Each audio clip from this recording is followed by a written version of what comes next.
جوزِك هيطلّقِك الأسبوع ده لو ما استخدمتيش الوصفة دي، وصفة تفتيح ونضارة للبشرة تخلّي بشرتِك بيضا جدًا وصافية جدًا وجميلة جدًا، تخلّي جوزِك متمسك بيكِ على طول، سكراب تفتيح رهيب جدًا، جدًا، والوصفة دي جديدة أول مرّة أشاركها معاكم، وصفة بتدّي نضارة، بتشد البشرة، بتشيل لك الكلف والنمش وكمان آثار الحبوب. أول حاجة هنجيب معلقتين سكر، بس يُفضّل يكون سكر الجودة بتاعته نضيفة، ما يبقاش سكر تموين بعد إذنكم، تمام؟ هنحط معلقتين كده أو 3 معالق، وركّز في التفاصيل، هنحط معلقة قهوة بس قهوة نسكافيه مش القهوة العادية، قهوة نسكافيه، ركّز في التفاصيل اللي هاقولها في الوصفة دي، لإن فيها تفاصيل كتير جدًا، جدًا، جدًا.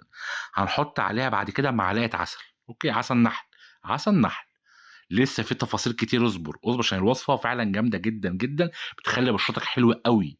بعد كده هنعصر عليها نُص ليمونة، تمام، أديك شايف لسه في تفاصيل تانية، اصبر عشان تشوف الوصفة بتتعمل إزاي. نُص ليمونة، تمام، بعد كده معلقة لبن بودرة، أيوه معلقة لبن بودرة، شُفت التفاصيل مهمة إزاي؟